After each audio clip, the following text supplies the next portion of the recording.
5 years, that's how long the new Land Rover Defender has been around now. Is it starting to feel its age, or is this still a fantastic premium 4x4? In this video, I'll tell you everything you need to know about the Land Rover Defender, including how practical it is, what it's like to drive, what's new for 2025, and the best way to spec one.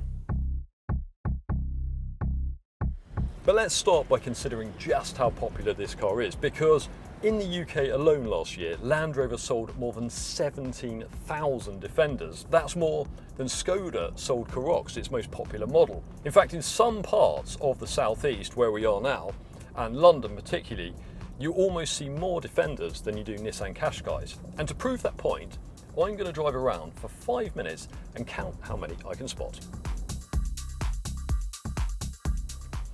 There's one.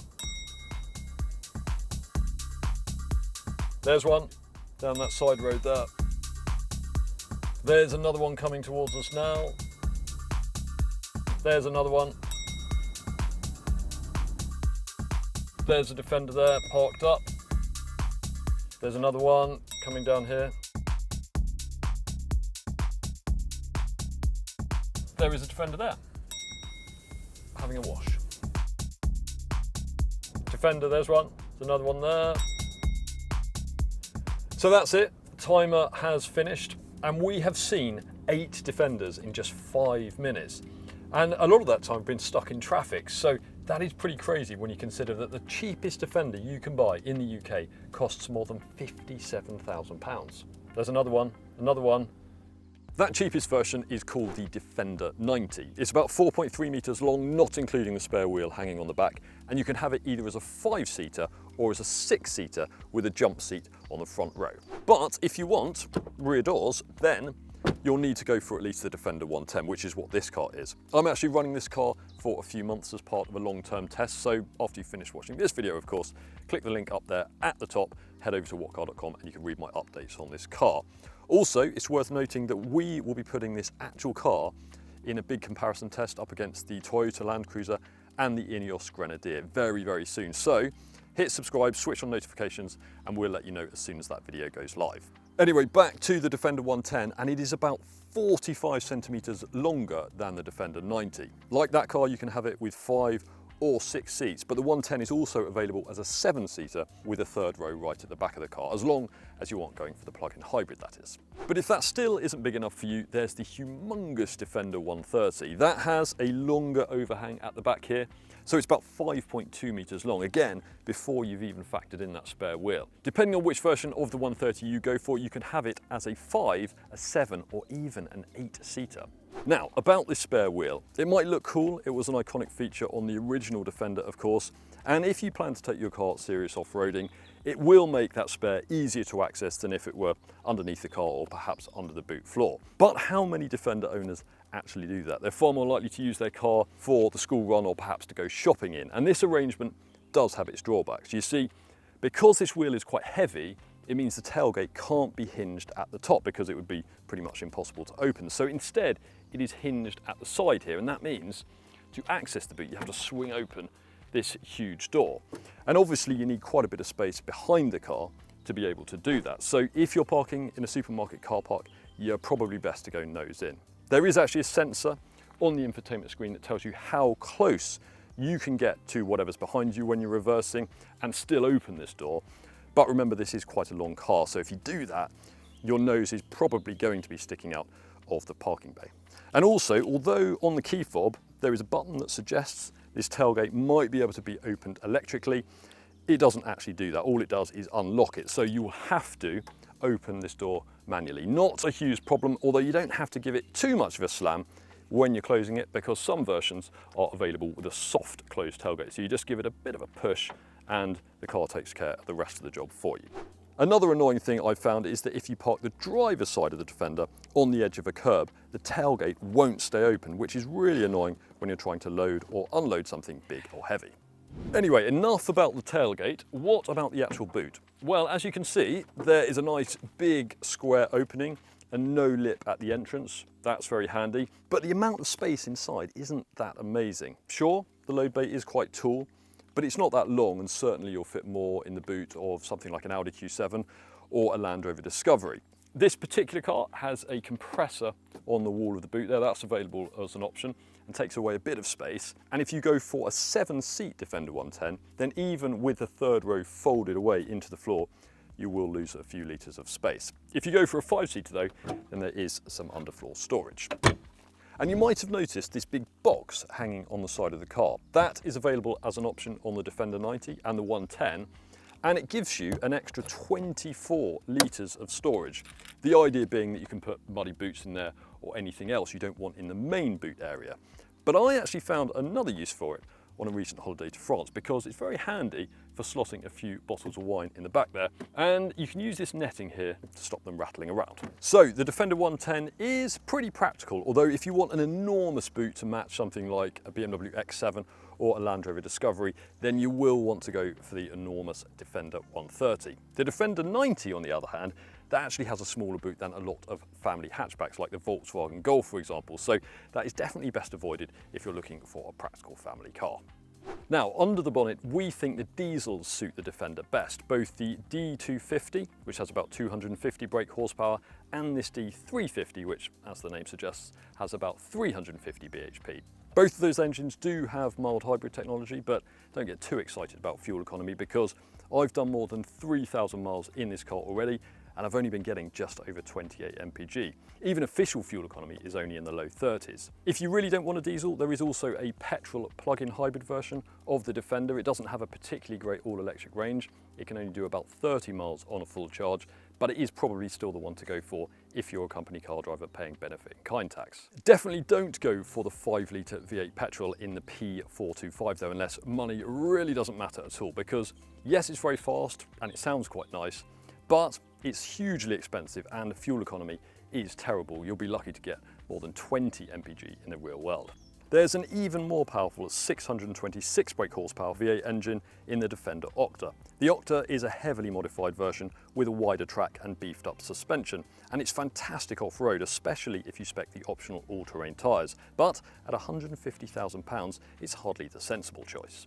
Now, as I mentioned earlier, the Defender has been around for roughly 5 years now, and in that time the styling hasn't changed at all, but it still looks really fresh, doesn't it? And that's the beauty of a retro design when it's done right. It's the same story with the Fiat 500, the Mini, and no doubt will be with the new Renault 5 as well. Land Rover has just announced a couple of changes though, so if you place a factory order now, you will get a 26 model year car, and that will have a new signature in the headlight lenses. It will have revised bumpers and smoked taillights at the rear, plus a couple of other changes I'll talk you through later. One thing I definitely recommend considering if you need to ferry around older people or young kids are these side steps here, because I've got a 4-year-old and without these she'd need a bit of help to get inside, because of course the Defender is quite far from the road. But when you are in the back, you will find loads of headroom, unsurprisingly perhaps, and plenty of knee room too. And because the Defender is quite a broad car, then fitting 3 adults across the back here shouldn't be too much of a squeeze. Now these seats are fixed, you can't slide them back and forth, but you do gain that functionality if you go for the optional 7-seater pack. That costs around £2,000, and as well as a couple of seats behind me, of course, it also brings a 3rd air conditioning zone for your rear passengers and an air purification system. That's designed to filter out harmful particulates from the cabin air. But if you want a 7-seat version, you are forced to also have air suspension. We'll talk more about that later on, but it effectively means you'll be spending about £3,600 more on a 7-seater Defender 110 than you would on a basic 5-seat version. It's also worth noting that the rear seat backs on this 5-seater are split 40-20-40. If you go for the 7-seater, then you get a regular 60-40 split, but you do gain the ability to recline the seat backs, which is a very handy function. And you can also obviously slide the seat bases back and forth. That is pretty handy, because if you didn't have that functionality, then whoever was sitting on the 3rd row behind me would feel very cramped indeed, because although headroom is fine, knee room is pretty tight. In fact, even with the seats slid forwards a bit, this isn't one of the best 7-seaters around. So if you do regularly need to carry adults on the 3rd row of your big 7-seat SUV, then we would recommend looking at the much bigger Defender 130, the Land Rover Discovery, or if you're prepared to look outside of the Land Rover brand, then perhaps a BMW X7. One of the biggest objective strengths of the Defender though is its driving position. It's absolutely fantastic. Not only do you sit high up and far from the road, but also the relationship between the pedals, the seat and the steering wheel is pretty much perfect. And there's also lots of adjustments to set everything up just how you like it. It just feels like a very natural seating position. There's nothing annoying like a cramped pedal area or you having to put the steering wheel in a weird position to be able to see the driver display behind properly. And okay, the seats don't have a huge amount of side bolstering, but really you're not going to be throwing this car around corners very often. And when you're going in a straight line or gently round corners, then they offer lots of support and they're really comfortable, particularly on longer journeys. And also partly because you sit high up, but also because of these tall square windows and these upright pillars, you get a fantastic view of your surroundings. So this is a surprisingly easy car to thread along a narrow street in town, despite its considerable size. Now this car has an 11.4 inch touchscreen. If you order a Defender now, or place a factory order at least rather than buying from stock, you'll get a 13.1 inch screen that's borrowed from the Range Rover Sport. But the operating system is essentially the same, and that means it's fairly easy to use. It's quick to respond to presses, and you get smartphone mirroring for Apple and Android devices as standard. In an ideal world, we would prefer a rotary controller like you get in a BMW X5 or X7, rather than just having to rely on the touchscreen. But the screen is very well positioned, it's easy to reach, easy to see, and as I say, now that it's grown a bit in size, it should make some of these smaller icons larger and easier to hit. You don't have to use the touchscreen to adjust the air conditioning, thank God, because as you can see, you get nice big dials for adjusting the interior temperature, and you also use these for the heated seats and the ventilated seats if you've got them, and these big chunky buttons as well. They're designed to be used while you're wearing gloves. On top of that, storage is excellent. Under this central armrest, you have a nice big cubby in there. This has the optional refrigerated cubby to keep drinks and snacks cool. In front of that, there is a wireless charging pad for your phone, 2 cup holders, and below this gear selector, you can see there's another tray, but that can actually be slid out of the way to reveal an enormous well underneath for keeping items out of sight. So that's really useful. There is also a big tray on the dashboard in front of the passenger and a couple of smaller ones in front of the driver. And the door pockets are a nice big size, so you can fit several bottles of water in there. So really well catered for when it comes to storage in the Defender. This is a family car after all. But what about interior quality? Well, this isn't as upmarket and as premium inside as a BMW X7, for example. So there's some exposed bodywork here on the doors and some screw heads showing. And although there are some softer plastics on the dashboard and some leathers as well, the Defender feels a bit more functional and no frills than some premium SUVs, but that's a little bit easier to forgive at the lower end of the range than when you're pushing £100,000. This particular car is a Sedona edition. You can't order it from the factory now, but there are some in stock. And with the options that this car has, the list price is more than £96,000, which is quite a lot of money for a Defender.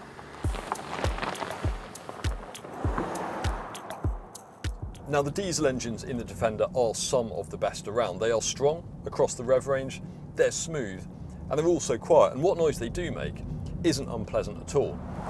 This D350 is actually pretty quick when you want it to be. It will do 0 to 60 in around about 6 seconds, but the Defender doesn't really encourage you to drive like that. It's a very relaxing car to waft around in, whether you're cruising along a motorway, pottering around town, or just meandering along a country road like I am at the moment. It is definitely better with air suspension fitted because that tightens up the handling and makes the Defender feel a bit less like a canal barge along a road like this. But it still is nowhere near as agile as something like a Audi Q7 or a BMW X5 or even a Volvo XC90 actually, because there is more body lean through corners, there's less grip.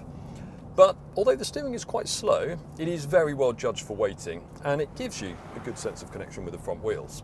It is a shame you can't have rear wheel steering on your Defender. You can on a Range Rover Sport and also an X7. And if you could get that, it would mean fewer 3 or 5 point turns in really tight areas like supermarket car parks. But it isn't a huge complaint, and really if you live in the country, you're not going to miss that much at all.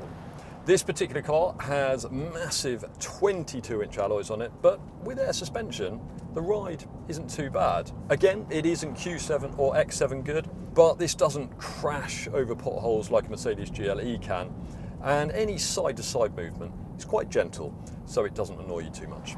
And it's the same story for general refinement. This isn't the quietest big SUV out there.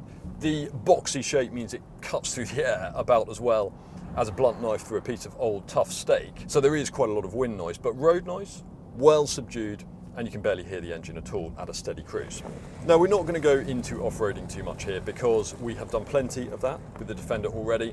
And also, as I mentioned earlier, we have a big comparison test of this exact car against two of its main rivals, the Land Cruiser and the Ineos Grenadier, very soon, where we'll do not only on-road driving, but off-road driving as well. But suffice to say, this is much better off the beaten track than most of its German rivals because it has more ground clearance and it can wade in water up to 90 centimetres deep as long as you've spec'd air suspension. And the recent updates have added an adaptive function for the off-road cruise control, the idea being that you can follow other 4x4s in a convoy over challenging terrain more easily. But here is our take on how to spec the perfect Land Rover Defender. Most buyers will be best off with the Defender 110. The 90 isn't that much cheaper and it's vastly less practical, and the Defender 130, unless you need to carry around 7 adults regularly, is probably overkill. As I said earlier, the diesel engines suit the Defender best. The D350 would be our favourite if we didn't have to consider value for money, but we don't think it's worth the roughly £4,000 premium over the D250. Choosing a trim level is harder because we do understand that a lot of buyers will be happy to spend big money for lots of standard kit. But we actually think the Defender makes most sense when you keep a bit of a price gap between it and more luxurious rivals like the BMW X7. So entry-level S-Trim is our pick. We would add a few options though, including the family pack, which gives you 7 seats, and also air suspension, which we'd recommend even if you weren't forced to add it as part of the family pack, because it makes the Defender much better to drive. And obviously it's entirely up to you which colour you go for, but I do wonder if some buyers realise you don't have to go for either dark grey or black with black wheels. There are plenty of other colours to choose from. Now, there is still one elephant in the room that we need to talk about, and that is reliability, not something Land Rover is famous for. And in our most recent survey, Land Rover came 27th out of 31 brands in the overall manufacturer league table. But that wasn't the fault of the Defender. It was actually the most dependable Land Rover and the second most reliable 7-seater in the whole survey, behind only the Hyundai Santa Fe. So we're not going to promise you won't have any issues if you buy a Defender, but it certainly seems to be less prone to faults than some of Land Rover's other models.